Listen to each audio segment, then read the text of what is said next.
The sound cut through the morning air so sharp, so out of place, it froze my blood for half a second. I'd heard a lot on this ranch, but that shriek?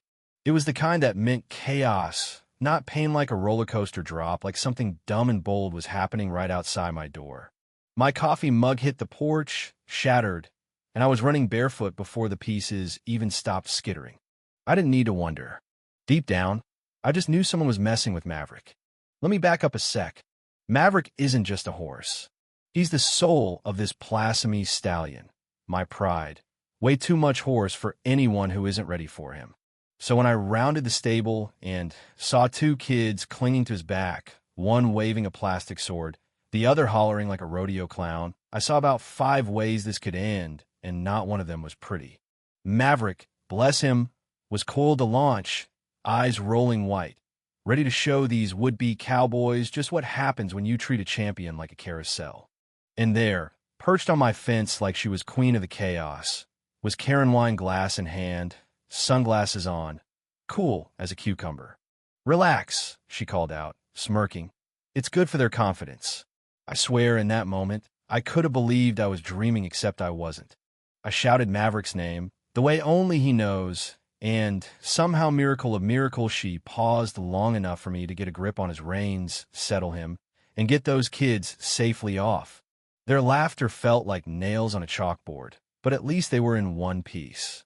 Karen just clapped, real slow, like I'd stage a show for her. "Mind if they come back tomorrow?" she grinned. I bit down on everything I wanted to say. "Karen, this isn't a petting zoo. These animals are dangerous if you don't know what you're doing." She just rolled her eyes. "If you don't want people to touch them, don't keep them so close to the fence." And with that, she walked away, leaving muddy footprints and a headache that would last me all day.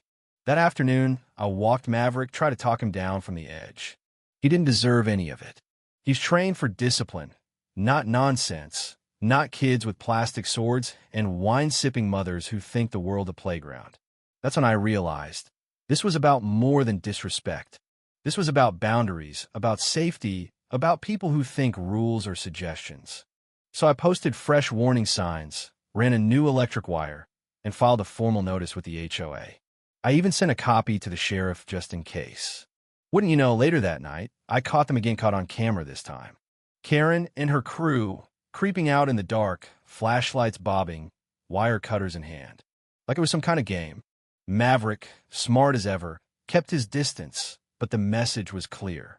Karen was never going to stop just because I asked. She'd only stop when she hit a wall or got tossed over it. The next day, Maverick vanished. Not a trace. Heart hammering, I searched every inch of the property, finally spotting him 2 doors down, grazing in the neighbor's yard with the saddest look you've ever seen. Walking him home, I made a vow. I'd put an end to this one way or another. So when Karen strolled by all smug, pretending like nothing happened, I confronted her. She just shrugged. They're just animals. You can't expect them to act rationally. The irony nearly made me laugh. That night, looking at Maverick under a barn light, I came up with a plan, a little bit of cowboy justice, you know what I mean? I started retraining Maverick with a new cue. "Go home, Maverick." If anyone but me tried to ride him, and those words were spoken, he'd take off smooth, fast, right back to the barn. Gentle if the rider played nice, not so gentle if they didn't. It took a few nights, but Maverick caught on. The first test run, my buddy flew off into a haystack and came up laughing. It wasn't dangerous, just clever. The kind of move you needed around here. Because deep down, I knew Karen wouldn't let up just escalate. Sure enough, the next week, I get a warning from the HOA. Karen had beat me to the punch, claimed my horse was dangerous, aggressive, a menace to the neighborhood. I sent back security footage, laid out the facts, even called the HOA president. He just sounded tired. "We're just trying to keep the peace, Jake." But peace doesn't come from rolling over for bullies. Then, late one night, the motion alert on my phone buzzed. I watched live as Karen and her kids broken again, this time trying to coax Maverick out for a midnight joyride. I waited, hidden, until the moment was right. As the kids climbed up, I hit the mic. "Go home, Maverick." Maverick reared just enough to scare, then galloped straight for the barn, kids screaming, Karen running after him in the mud. At the end of it, Both kids tumbled into a hay pile, and Karen's fury could have melted steel. She came at me hard the next morning, formal complaints, threats to call the news, animal control, even CPS. But I was ready. I showed the HOA my evidence, handed the sheriff the tapes, and let the neighborhood gossip do the rest. People started to whisper about Maverick the Stallion, who could tell friend from foe, who could toss a trespasser but stand still for his own.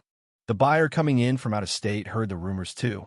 He wanted a horse with heart, and Maverick passed every test. But Karen wasn't done. Not even close. She watched from her porch, binoculars out, plotting her next move. A day later, one of her kids snuck onto the ranch alone. I watched from my camera as Maverick let him climb up thin, without a cue, bolted back to the barn, sending the kid flying into a mud puddle. That's when I knew Maverick didn't need commands anymore. He'd learned for himself. Karen went ballistic, claimed harassment, called me a menace, threatened lawsuits and TV cameras. I just pointed to the camera behind me. Keep your kids off my land. You were warned. That afternoon, the buyer came with his team. After seeing Maverick's trick in action, after watching the videos, he made an offer on the spot. $500,000 cash. I agreed on one condition. Maverick stays here until pickup for his peace of mind. I owed him that. But Karen had one last card. She called in a news crew, hoping to smear me on live TV. She stood there, painted tears and all, spinning a story about dangerous animals. The reporter asked for my side, so I handed over the tapes, the documents, the whole ugly truth. Then I demonstrated Maverick's trick in camera. Maverick performed flawlessly, never aggressive, always in control. The story flipped overnight. The smartest horse in America outsmarts entitled neighbor went viral. People made memes, t-shirts, you name it. Karen's reputation crumbled. The HOA finally acted. She sold her house and slunk out of town not long after. Now, the ranch is quiet again.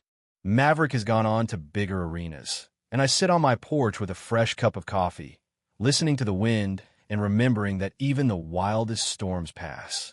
Justice, in its own way, found a home here. But I'll ask you this, was I wrong to fight back the way I did? Where's the line between standing up for yourself and going too far? What would you have done if Maverick was yours and Karen was your neighbor? Tell me in the comments, because out here, the stories never really end, they just wait for someone brave enough to ride them out.